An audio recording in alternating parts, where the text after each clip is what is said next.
In today's video, I'm going to teach you how to adjust character spacing in Microsoft Word.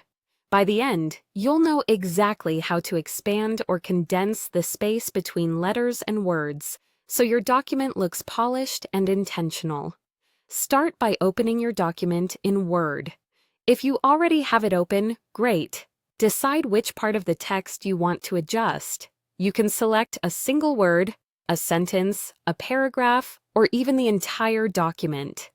Selecting only what you want to change keeps the rest of your formatting intact. With your text selected, head to the Home tab on the ribbon.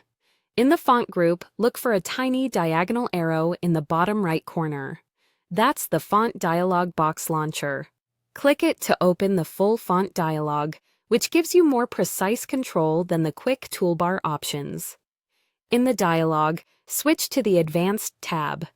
In some versions of Word, this section is labeled Character Spacing. It contains the same options.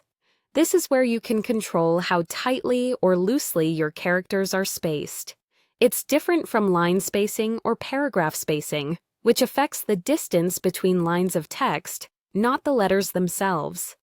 Under the spacing setting, choose Expanded if you want to increase the space between letters, or Condensed if you want to tighten it up.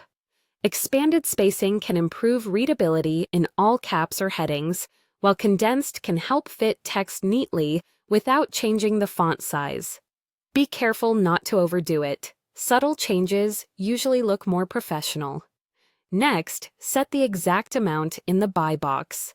This value is measured in points, where 1 point equals 1/72 of an inch. A small adjustment, like 0.5p to 1 pt, often makes a noticeable but tasteful difference. If you're working with a large headline, you might go a bit higher. Keep an eye on the live preview area to see how your selection will look before you apply it. When you're happy with your choice, click OK to apply the changes. Your selected text will immediately reflect your new spacing. If the result feels too tight or too loose, just reopen the dialog and tweak the value, or press undo to revert. A couple of quick tips. This adjustment only affects the selected text, so you're safe to experiment. If you want to return to normal spacing later, set spacing back to normal, or type 0 in the buy box. That's it. Precise, professional character spacing in just a few clicks. Thanks for watching.